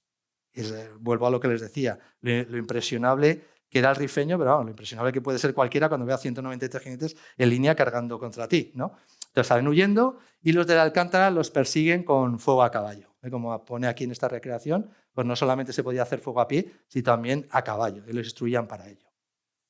Y a la vez que se produce esta salida para proteger a Chaif, la de la fuerza de Carramidar, que está llegando cerca de Dardrius, pues el teniente Bravo, que ha sustituido a las 9 a Troncoso en la protección de la Guada, usa su iniciativa y sale a proteger a esta fuerza. Con esa sección sale y carga contra los rebeldes. De hecho, cuando vuelve el Alcántara a Dardrius, pues esta columna de Chaif se empiezan a gritar con elogios, nos habéis salvado de una buena, si no llega a ser por vosotros no quedamos ni una, abrazándose a los del Alcántara. O sea, quiero decir que estaban en una situación muy, muy comprometida.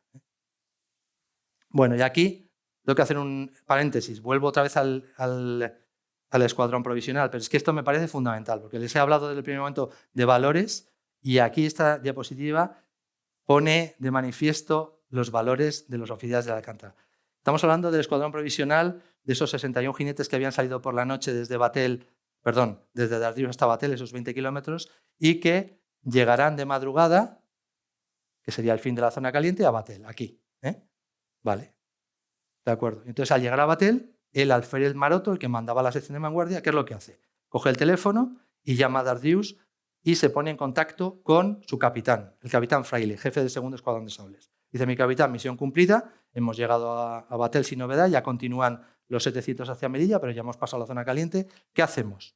Y entonces ahí les ordenan seguir a Segangan o a Melilla. Segangan está a unos 16 kilómetros de Melilla, hoy en día ya está junto a Nador, o sea, está absorbido por Nador, está muy cerca de Melilla, y es donde el Alcántara tenía su acuartelamiento ordinario con el hospital de ganado. Por eso era el acuartelamiento de referencia, por tener el hospital de ganado. O a Melilla. Dice, si veis la situación mal, os vais directamente a Melilla. Eso le dice el capitán Fraile al alférez Maroto. Bueno, pues muy bien. Entonces coge y de Batel se mueven a Tistutin, los 61 jinetes, porque en Tistutin estaban los depósitos de intendencia, donde ahí le dan de comer y beber al ganado y a los jinetes, a los 61 caballos y jinetes del escuadrón provisional.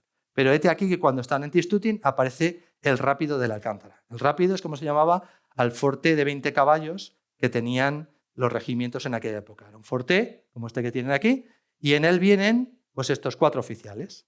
Es el rápido con 3 más 1 oficiales del Alcántara. Y pongo bien 3 más 1 porque uno ya no es del Alcántara. Los 3 oficiales que buscan incorporarse al Alcántara de Dardrius son el comandante Tomás Berrocoso Planas, jefe del grupo 1, que como he dicho, estaba siendo tratado de malaria. El comandante Gómez Zaragoza, jefe del Grupo 2, que estaba de permiso en la península. El teniente Carrasco Gaña, secretario del coronel, sin puesto en combate, pero que va conduciendo el coche. Y el capitán José del Castillo Ochoa, que era el ex jefe del tercero. Como ven, de estos 4 oficiales, 2 morirán en las siguientes acciones y 2 serán heridos. De hecho, el comandante, aparte de ser herido, estará 18 meses prisionero en Axdir. Bueno, yo el capitán José del Castillo Ochoa se lo he puesto ahí, pues una figura que siempre le he tenido mucho cariño, porque el capitán del Castillo ya no era del Alcántara, había mandado el tercer escuadrón del Alcántara, pero estaba en Melilla esperando a ser pasaportado para irse al grupo de regulares de la Leche. Por eso ya, como dicen los testigos, llevaba el gorro rojo de regulares, llevaba el tarbuj. Ya no era del Alcántara, pero fíjense cómo eran estos oficiales que, viendo, les llega a sus oídos la situación tan difícil que se está produciendo en Anual, les llega por los que vayan llegando a Melilla, que no dudan en montarse en el coche rápidamente a incorporarse a sus puestos, pero incluso el secretario que no tenía puesto en combate o el capitán del Castillo que no era ya del Alcántara, que podía haber dicho, oye, yo me cojo el barco y me voy a mi grupo de regulares donde había estado en destinos anteriores. Pero no dudan y se incorporan. Y en el caso del capitán del Castillo, al no tener puesto, ya no ocupar puesto táctico, el teniente coronel Pino de Rivera le encargará ser su enlace en los combates de Darzugay, que luego veremos. Claro, eso implica moverse lateral sobre el frente, que es muy peligroso, y al final lo herirán en la nalga, afectándole la femoral, y lo evacuarán ese mismo día por la tarde a Melilla y morirá el 25 en Melilla. Pero fíjense el sentido del honor que tenían estos oficiales. Para mí, vamos, no quiero decir, como dice, por ejemplo, Julio Albi en uno de sus libros, dice, en un momento en el que muchos oficiales querían volver por todos los medios a Melilla o algunos no salir de ella, estos oficiales, en un momento contracorriente, han buscado incorporarse al Alcántara. Y de hecho, el coche este rápido, pues le preguntan a Maroto, el comandante Berrocoso, y dicen, el Alcántara está en Dardrius. Y el coche sigue y se incorporará a las 10:30 en Dardrius con el Alcántara, y a partir de ese momento participará en las siguientes acciones de combate del Alcántara, que es lo que les digo, que les va a costar la vida a 2 y heridos otros 2. Bueno, dicho lo cual, pues ya han acabado de comer y de beber, los caballos y los jinetes inician el movimiento a cumplir la orden que el capitán Fraile les ha dado. Y cuando están aquí, en el número 4, se cruzan con camiones que vienen de Dardrius. Como vemos aquí, inician la ruta a las 2. Y a las 2 hemos visto que es cuando le han autorizado a Navarro a iniciar la retirada de Dardrius hacia el este. Con lo cual, ellos van por la carretera, a caballo de la carretera, y ven que vienen unos camiones procedentes de Dardrius. Entonces hablan con del conductor de los camiones y dicen, ¿qué pasa? ¿Dónde vais? ¿Dónde salís? Dicen, no, que es que el general Navarro ya ha ordenado la retirada y nos vamos rápidamente hacia Melilla. Se ha ordenado la retirada. Y entonces estos oficiales, como tienen aquí la declaración del alférez textual de él, deciden incumplir la orden. Dicen, no vamos a irnos a Segangan y mucho menos a Melilla. Nos vamos a quedar en Monte Arruit y ahí esperaremos al general Navarro y unirnos a ella, a esa columna, con nuestros hermanos hasta morir. Ese es el concepto de honor que tenían estos 2 oficiales, el teniente del campo y el alférez Maroto. Vale, entonces llegan a Monte Arruit y ahí resulta que en el último tren de Melilla, esta línea negra que viene aquí es un tren de vía estrecha que había y que llegaba hasta Tistutin. Pues en el último tren de Melilla baja en Monte Arruit, en la estación de Monte Arruit, el capitán Mauro Fernández Tejedo.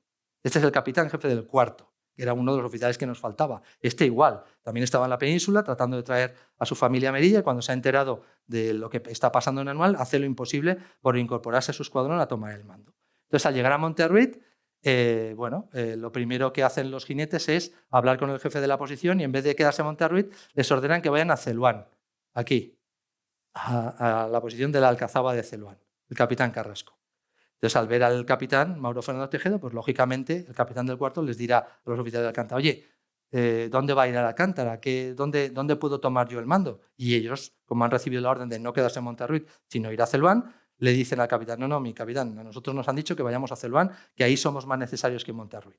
Con lo cual el capitán vuelve a montarse en el tren que volvía y al último que volvía, y hace alto en Celuán y entra en la alcazaba y de hecho morirá en la alcazaba. Será de los que mueran en la alcazaba.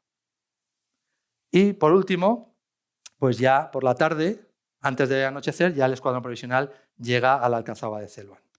Fíjense si estos comportamientos de los 4 oficiales del coche, los 2 del escuadrón provisional y del capitán no son ejemplos, como les pongo arriba a la derecha, de honor. Bueno, y ahora vamos al grueso de los combates de la Alcántara, que son todas las cargas de los combates de Azugay, las cargas del GAN, etcétera, etcétera. Bueno, insisto en lo que decía el general Navarro, que quería retirarse hacia el este, pero le autorizaron a las 2 de la tarde, cuando el enemigo ya había cortado su línea de comunicaciones. Y efectivamente, ese tercer convoy que les decía que estaba haciendo movimiento Batel llevando heridos sin impedimenta, ese tercer convoy se encuentra pues que lo han cortado. Lo han emboscado, han cortado la carretera y los rebeldes lo han emboscado. Está aquí emboscado. Con lo cual aquí ya el general Navarro le ordena a la una al teniente coronel Primo de Rivera que salga todo el regimiento para liberar el convoy. Tan sencillo como eso. Entonces es la primera vez que ya sale todo el regimiento reunido. Y entonces, como les comentaba antes, al salir a combatir reunido, pues un grupo en vanguardia, en este caso el segundo grupo en vanguardia con una sección de ametralladores en apoyo y el primer grupo en retaguardia con otra sección de ametralladores en apoyo. Precisamente en esta disposición. El cuarto por el norte de la carretera, el quinto por el sur, la sección del teniente Manterol en apoyo al segundo grupo, la sección del teniente Martín Galindo en apoyo al primer grupo. Esta es la disposición que ellos llevan. Y el esfuerzo principal, el de vanguardia, efectivamente. Entonces, cuando llegan a Darazugay, ahí van a tener que combatir a cara de perro. Y los combates son muy duros y van a tener que combinar esa combinación que decíamos antes de cargas al arma blanca más combates a pie. Tienen que combinar las dos cosas y reciben un fuego rebelde muy intenso. Tanto es así que los de la Alcántara dudan.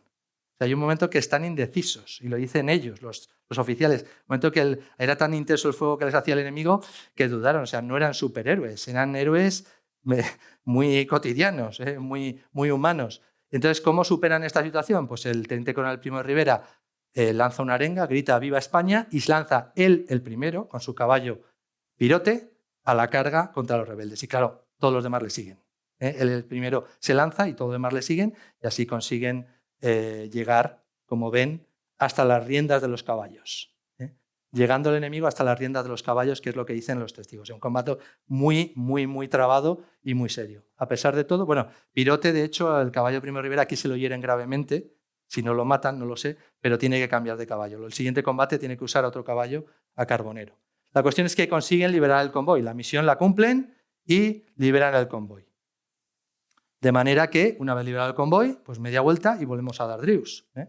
Pero, ¿qué pasa? Que este combate ha sido la una. Cuando están llegando cerca de las 2 a Dardrius, ven que sale fuego, que ya está ardiendo, que sale humo de Dardrius, y ya sale la extensísima columna del general Navarro. Una columna de más de 2.500 hombres, 300 cabezas de ganado, muy extensa, con lo cual el teniente coronel Primo de Rivera, que sabe perfectamente el propósito del general y se lo está repitiendo continuamente, que es retirarse hacia el este, acercarse al máximo a Melilla, porque sabe que va a producirse una rebelión generalizada en el territorio, pues lo que dice es, vale, media vuelta y ahora nuestra misión va a ser la apertura a todo trance de esta carretera entre Dardrius y Batel.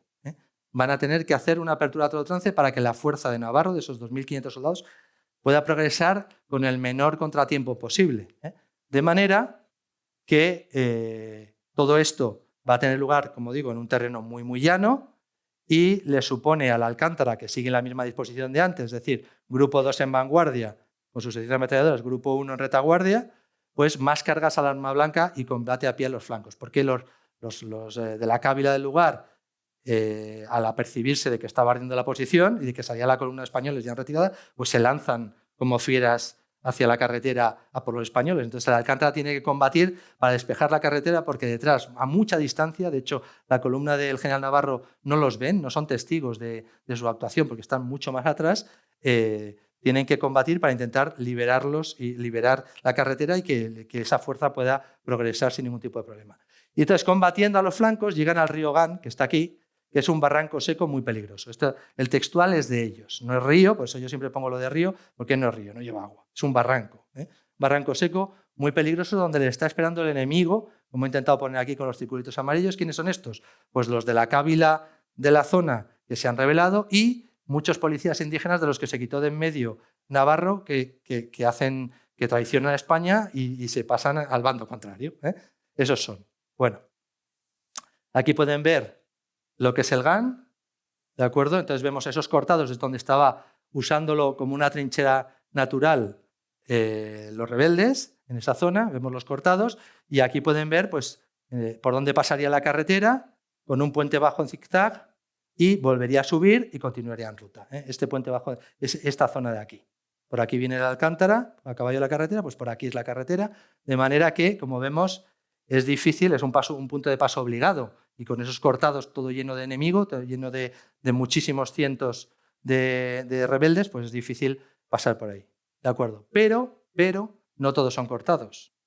No todos son cortados. Aquí les he puesto que sí, que hay mucha parte que son cortados, impracticables, pero hay zonas al norte y al sur de la carretera que permiten el acceso. Y aquí les he puesto un par de fotos de nuestros reconocimientos de la zona, en este caso de 2023. Como ven, aquí hay una zona de acceso clara al sur y esta es la zona de acceso norte. De manera que ahí, como digo, se van a encontrar un enemigo numeroso y que opone una gran resistencia, y lo que va a hacer el Alcántara es un ataque sobre la marcha. O sea, no hay tiempo de pararse ni de florituras. Tal cual iban avanzando, con el segundo grupo en vanguardia, cuarto y quinto escuadrones, cada uno al norte de la carretera y otro al sur, pues lo que van a hacer es, sobre la marcha, atacar al enemigo que está en el GAN. Aquí el teniente coronel Primo de Rivera hace una tercera arenga y con su caballo carbonero, nuevo Carballo, porque el otro hemos visto que lo tenía herido, al que también por estas cargas lo herirán en el belfo al caballo, pues él penetra en la cabeza del quinto escuadrón. El quinto escuadrón penetra por el flanco, y el cuarto escuadrón penetra por el flanco, por esas zonas de acceso que les he dicho que hay a los flancos, que evitan los cortados. ¿De acuerdo? Estas acciones suponen muchas bajas en el Alcántara, y como les digo, la maniobra es cargas de flanco con el grupo 2 y el grupo 1, que iba a retaguardia, estos dos escuadrones más ametralladoras, fuerzan el paso por el centro a continuación. Es decir, una cosa así. Sería una cosa así. Tenemos el cuarto escuadrón que entra por la zona de acceso norte de la carretera, el quinto escuadrón, como ven con los oficiales en vanguardia. Les he puesto ahí algunos de los muertos y heridos para que vean, en ese caso el cuarto, y aquí el teniente Primo de Rivera con el quinto, penetrando por la zona de acceso al sur y cargan por la retaguardia contra el enemigo apostado en los cortados. Y en segundo lugar, pues el primer grupo rompe por el puente bajo de zigzag, pasa rápidamente y continúa combatiendo a partir de aquí del GAN hasta Batel. ¿Dónde están la sección de ametralladoras del teniente Manterola y el tercer escuadrón de sables? Pues no lo sé, porque no hay ningún testigo que lo diga. Pero en mi lógica, así como hay testigos que dicen que entraron así, mi lógica, si estos penetran en el cauce del GAN, pues la sección de ametralladoras y el tercer escuadrón estarían a pie, combatiendo a pie con sus ametralladoras y sus carabinas, pues haciendo como conocemos hoy en día como un núcleo de acción fijante, mientras los otros dos escuadrones eran el núcleo de maniobra. Bueno, con lo cual aquí pueden ver una foto, para que lo vean más claro, de la parte sur de ese esfuerzo en el GAN, ¿no? Aquí vemos los cortados y por aquí es por donde Primo de Rivera con el quinto penetró para coger de retaguardia, por la retaguardia a los rifeños. Fíjense como de río esto tiene más bien nada. Por aquí es por donde penetró el Primo de Rivera con el quinto escuadrón.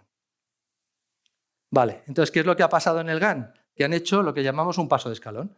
El segundo grupo, que había ido en vanguardia tanto en las cargas en los combates de Darazugay como al principio de la apertura a todo trance, al llegar al GAN ha hecho el ataque de flanco y el primer grupo ha pasado a vanguardia, de manera que el primer grupo es el que lleva el esfuerzo principal entre el GAN y Batel, con esa misma misión, apertura a todo trance, para que la columna de Navarro llegue lo más sin ningún tipo de percance a Batel. ¿Y eso por qué se ha hecho ahí? Pues miren, yo en mis cálculos, el quinto escuadrón este día ha hecho más de 50 kilómetros. Más de 50 kilómetros, incluido cargas al galope. Y sin embargo, como decía el reglamento, la jornada ordinaria de caballería es de 40 kilómetros. O sea, la han rebasado con mucho. Más una jornada ordinaria que lo que combina es ir al trote, al paso, al trote, al pato, no combinándolo con cargas al galope, baja el caballo, pega tiros, vuelve a subir, otra carga al sable. Con lo cual, ¿qué quiero decir? Que jinetes y caballos están agotados. Sobre todo los caballos no son máquinas, son seres vivos. Entonces los caballos están agotados y por eso el Primo de Rivera ha decidido hacer ese paso de escalón aquí, justo en el GAN. Bueno, ¿y qué pasa aquí? Esto es importante para ver esa separación en dos núcleos. Llega el primer grupo, con el primer y segundo escuadrones, llega a Batel y Tistutin. Batel y Tistutin son dos posiciones muy pequeñitas y muy pegadas, a 2000 metros. O sea, es casi hablar de lo mismo, hablar de Batel y Tistutin. Llega a Tistutin donde todavía hay comunicación telefónica con Melilla, y el capitán Vallenilla, que es, por cierto, el tío abuelo del teniente general Vallenilla, el director del CSDEN actual. Pues el capitán Vallenilla, que mandaba el primer escuadrón, dice, ¿dónde está Primo de Rivera? Si mi teniente coronel tenía que estar en vanguardia, porque por reglamento tiene que ir en vanguardia. ¿Dónde está mi comandante jefe de grupo, Berrocoso, que también tenía que estar en vanguardia? No están. Por Primo de Rivera sabemos que tiene el caballo herido y Berrocoso seguramente también, a consecuencia de las cargas del GAN. Entonces, al no estar, él coge y llama a Melilla, que es con quien todavía tienen comunicación telefónica, y ahí le dicen, mira, iros a Celuán. Ahí es donde de verdad hacéis falta. Y entonces, de manera que el primer y segundo escuadrón, o sea, el grupo 1, con Vallenilla y Fraile, pues van a Celuán, ¿de acuerdo? Y ahí llegarán a las 8:30, o sea, una vez anochecido, y ahí se juntarán con los del escuadrón provisional que han llegado por la tarde, ¿eh? Se juntarán ahí todos, vale. Y los restos de los demás escuadrones, lo que sería el grupo 2, ya mezclados con la columna de General Navarro, se dividen entre Batel y Tistutin. Es decir, el grupo 2, tercer, cuarto y quinto escuadrones, con su sección de ametralladoras, se quedan aquí, ¿de acuerdo? Y aquí estarán a las 4 de la tarde con Primo de Rivera, con Berrocoso, y se juntan a la columna de Navarro. Es decir, están claramente diferenciados los dos núcleos. Lo que pasa es que no son puros. Como ven, aquí está primero y segundo del primer grupo y la sección de ametralladoras que le apoya, pero hay una sección del tercero, una sección del cuarto, y aquí también hay jinetes de primero y segundo. Los que hay aquí es que les han herido el caballo, se han quedado rezagados y se han tenido que quedar atrás.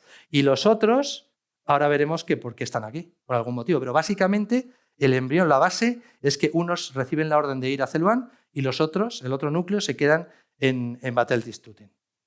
Vale, y entonces, ¿qué es lo que ha pasado? Y esta es la explicación, lo que yo no tenía claro. ¿Qué ha pasado? Pues el caos del combate en el GAN, ese combate con tantísimas bajas en el GAN, ha creado una cierta confusión. Tengan en cuenta, e insisto, que se hace un paso de escalón en combate. Si un paso de escalón ya es complicado, pasar por delante de una fuerza, hacerlo en combate, en medio de un fregado de tiros, todavía peor. Con muchas bajas, muchos caballos heridos o muertos, con lo cual aquellos que pierden el caballo, como he dicho, se quedan atrás, no pueden seguir el ritmo de su escuadrón. Se pierde el enlace con los jefes. En aquella época no había transmisiones, el enlace era visual. Yo, capitán de un escuadrón, veo a mi jefe de grupo, comandante, y él ve al teniente coronel. No había más enlace, por la vista. Estamos en una zona muy llana, todo lleno de tiros, de polvo, un lío de narices. Entonces hay una cierta confusión.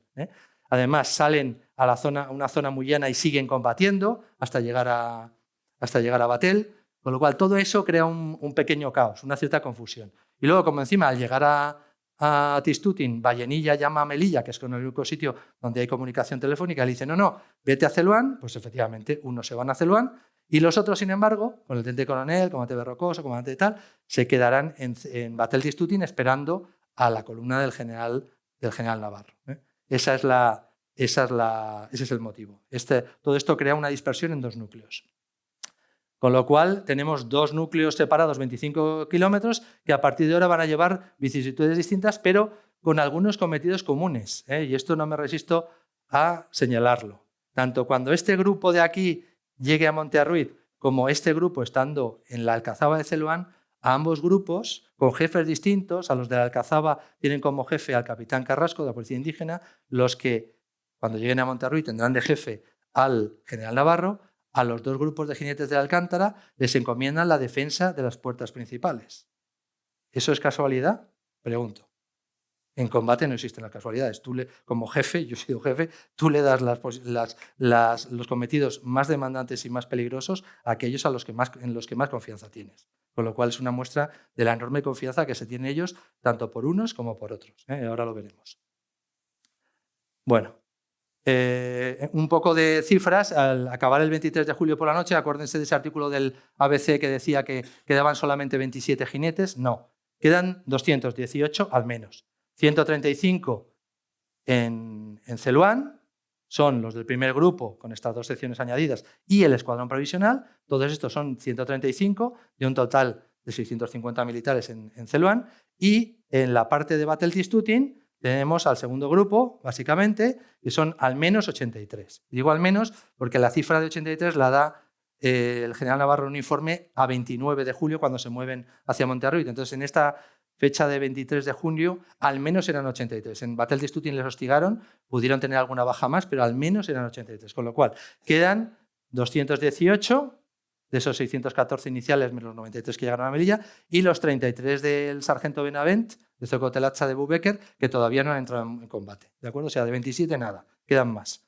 ¿Cuántos muertos ha tenido el Alcántara en 10 horas de combate de este sábado? Desde las 6 de la mañana, que hizo la descubierta el 5º Escuadrón, hasta las 4 de la tarde, las 16 horas, en las que el Grupo 2 se reúne con Navarro en Bateltistutin. ¿Cuántos muertos ha tenido? 303. Para la laboralidad colectiva, como tienen ahí abajo, ¿cuántos muertos hay que tener? ¿Cuántas bajas? 1/3 de bajas, 205. Luego el número está totalmente sobrepasado, ya en este momento, a pesar de que van a seguir combatiendo. Bueno, vamos un momento a la sección de Zocotelatza de Bubecker, que les digo que estaba en un escenario muy aparte, con el sargento Enrique Benavent Duart, único sargento jefe de sección, la sección del 5º. Aquí las posiciones alrededor de esta posición de cabecera han ido cayendo varios días y el 25 de julio por la noche, pues el jefe, el teniente coronel García Esteban, decide retirarse a zona francesa, a 30 kilómetros al sur de la posición, aquí, a la zona francesa, ¿vale? Con lo cual monta una columna de 1000 hombres, unos 1000, en 4 columnas de viaje, en 4 hileras muy separadas, y que tienen que desplazarse esos 30 kilómetros, inician el movimiento de madrugada. Pero al amanecer, pues los rebeldes inician el ataque, los ven y empiezan a atacarles, con lo cual la sección de Benavent se coloca en retaguardia, como ven aquí, y empieza a combatir contra ellos para intentar proteger la columna, especialmente combatiendo contra la caballería rebelde, que eran entre 60 y 100 jinetes, entre 60 y 100 jinetes enemigos, ¿vale? Empieza a combatir de manera que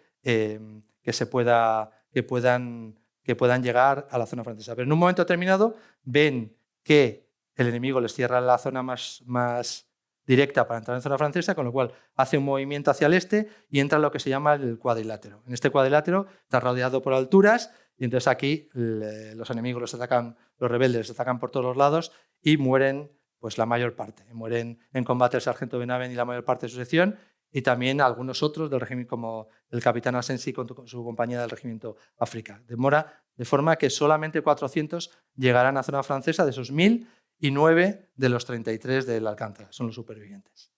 Bueno, vamos un momento a Celuán. Aquí tienen Celuán con el grupo que teníamos en Celuán, la Alcazaba de Celuán del siglo XVII, las zonas de defensa de Alcántara, en el aeródromo y en 2 puertas. Nada más llegar, pues los 650 soldados se concentran en Alcazaba, más civiles, con mujeres y niños, pues con una situación de confusión y de terror tremenda, porque pues, todo el territorio ya está en franca rebeldía y están aterrorizados. El jefe de la posición reparte sectores de defensa en la Alcazaba para protegerla, y al Alcántara, a los 135 de Alcántara, les da la protección de 2 puertas, entre ellas la principal. En la principal estará con la única ametralladora disponible el cabo Emiliano Pajuelo, que estará estos 10 días de asedio, los 10 días que dure el asedio, sí, comiendo y haciendo sus necesidades menores en la ametralladora. No la abandona para nada, detrás de un parapeto de ladrillos de 1,5 metros de largo por 1 metro de altura, con la única ametralladora que hay, está permanentemente esos 10 días protegiéndola. Y en un momento determinado vienen unos aviadores del aeródromo que está cerca a hablar con el capitán Carrasco y piden combatientes para defender el aeródromo. Entonces el capitán Carrasco pide voluntarios y se ofrece una sección del Alcántara de 32 que van voluntarios al aeródromo mandados por el alférez Juan Maroto. De manera que esa misma noche ya se producen combates, de esa noche ya empiezan a hostigar al aeródromo y la Alcazaba. Esa misma noche se produce la deserción de una sección de regulares y el Alcántara combate contra los regulares de caballería que estaban dentro de la Alcazaba para impedir la deserción, y muere un sargento, el sargento Rivero, y 7 desertores. Y luego el problema que tiene el aeródromo es un problema de alimento y de munición, con lo cual se organizan 3 convoyes de abastecimiento que van a ir desde la Alcazaba al galope al aeródromo. Esto es una misión muy peligrosa porque hay que pasar una zona muy batida haciendo este movimiento de 500 metros. Y entonces, lógicamente, si las secciones del 2º escuadrón, se pueden imaginar que el primero que decide ser el líder del primer convoy es el capitán del 2º escuadrón, el capitán Fraile, que con otros 20 jinetes y estos corderos y estos cartuchos, pues hace este movimiento para entregarles el alimento y la munición y volver. De los 21 vuelven 6. El siguiente convoy, de estos 14, vuelven 9, todos los demás mueren por el por el camino, son todos voluntarios para hacer estos convoyes. Y el último, el del sargento López y 6 jinetes, recibe la orden de quedarse en el aeródromo para que se coman los caballos. Y llegan 3. Todos estos jinetes de la Alcántara que hacen estos convoyes son voluntarios. Bueno, y volvemos a los de Monte Arruit y ya estoy acabando. Del 23 al 29 de julio están en Batel y Tistutin, hostigados continuamente en esta zona, ¿vale? Y el 29 ya el general Navarro recibe la autorización de moverse a Monte Arruit, donde hay más recursos, pero ya os he dicho que Tistutin es una posición muy chiquitita, entonces son muchos y ahí es difícil. Bueno, con lo cual ahí montan una columna bien protegida, con vanguardia, flancos y retaguardia, bien protegida, y los 83 de la Alcántara, los supervivientes, colaboran en el transporte de heridos, que son unos 252, con los caballos supervivientes y en camillas. Van a ir en el centro de la columna y ayudando a llevar heridos. ¿Qué pasa? Que también ese movimiento lo hacen de noche, pero habían previsto llegar por la mañana para que los propios defensores de Monte Arruit no los tomasen por rebeldes, sino por propios. Claro, si te ven los buenos, te ven los malos también. Entonces les empiezan a atacar, se produce a 1 kilómetro el ataque por los 4 flancos, por los 4 costados, la confusión, una guerrilla que estaba en el lateral sale huyendo y entonces al final se produce una desbandada a la posición y es un sálvese quien pueda y llegan corriendo a la posición. Esta es la posición donde se juntan 3.000 hombres sitiados, los de la columna más los que estaban ya en la posición, y donde el general Navarro lo primero que hace es repartir sectores de defensa. Y al Alcántara, como en la puerta de Celuán, de la Alcazaba, le encargan la protección del arco de entrada, que es la zona más peligrosa porque no tiene cobertura. Detrás de un parapeto de sacos de cebada, pues con una ametralladora, los del Alcántara defienden el arco de entrada. El 5 de agosto muere el teniente coronel Primo de Rivera, puesto que unos días antes había sido alcanzado por una granada de las 500 que disparan los rebeldes sobre Monte Arruit, con los 3 cañones que han capturado de la columna esa que entraba en Monte Arruit. Cuando se produce la desbandada, capturan los 3 cañones, ahí es donde se produce el acto heroico del capitán Arenas por el que le dan la laureada. Y el 9 de agosto ya se produce la rendición. Entonces va a seguir el proceso habitual de asesinatos en masa, algunos son hechos prisioneros y otros, los más afortunados, consiguen huir. Bueno, ya acabo con mis conclusiones. Un repaso de los combates del Alcántara. En primer lugar tenemos la protección de la retirada anual el viernes 22. El 23, el día más largo, la protección de las retiradas de las posiciones al oeste de Adrius, el combate de Arazugay para liberar el convoy y la apertura a todo trance que incluye las cargas del GAN. El 25 es la protección de la retirada por parte de la sección de Benavent en Zocotela-Sebúbeker y luego tenemos entre el 23 y el 3 de agosto en Celuán la defensa del aeródromo de Alcazaba y entre el 23 de julio y el 9 de agosto en Batel Tistutin al principio y luego la defensa de Monte Arruit. En cuanto a cifras, como hemos visto, ya solamente el día 23 tiene 303 muertos en combate, cuando para la laureada había un requisito de 205 bajas. Y los supervivientes son 181, de esos 730 en el campo. De hecho, nunca desaparecerá la Alcántara y con estos supervivientes montarán 2 escuadrones reconstituidos que entrarán al galope en la reconquista de Nador en septiembre, el 17 de septiembre de ese mismo año. La Alcántara nunca desaparecerá. Bueno, y como conclusiones, pues la actuación de la Alcántara, como han visto, va más allá de las famosas cargas del GAN. Las acciones no son fruto de un arrebato, como pueda ser pues, la acción del teniente coronel Custer en Little Bihor con los indios o la carga de Balaclava con los ingleses en Crimea, que son un arrebato, es una acción puntual. Aquí se prolongan en el tiempo entre el 22 de julio y el 9 de agosto, lo cual les confiere un valor especial. Y luego con muestras continuas, como han visto, de valor, disciplina, compañerismo, espíritu de servicio. Han visto que continuamente van demostrando valores los jinetes de la Alcántara. Y ahora les pongo mi valoración, es mi opinión personal, de cuál fue la clave de la Alcántara. La clave fue el paso de los valores a las virtudes. Un valor es un principio moral que podemos enseñar y se puede entender porque consideramos que es algo importante. Y una virtud es cuando ese valor lo interiorizamos y lo hacemos modo de conducta propia, modo de vida. Para mí, los oficiales de la Alcántara, y hemos visto varios ejemplos a lo largo de todos los combates, incluido con el escuadrón provisional, tenían esas virtudes. Y de hecho, y para ser más concretos, lo que les pongo abajo, el alto sentido del honor y la ejemplaridad de los que ejercían mando arrastraron a la tropa.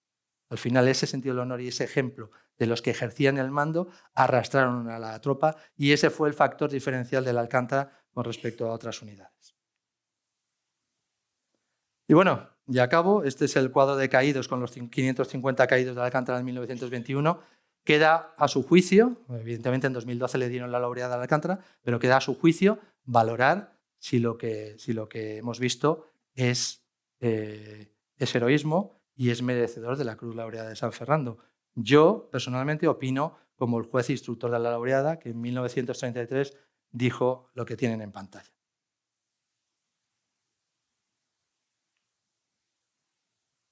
Y poco más, simplemente decirles que este es el libro que se publicó en el 21 como investigación, que tiene ahí el código QR, es un libro de descarga gratuita, donde vienen todas las declaraciones, que por tiempo evidentemente no puedo poner, todas las declaraciones que me llevan a describir los hechos de esta manera.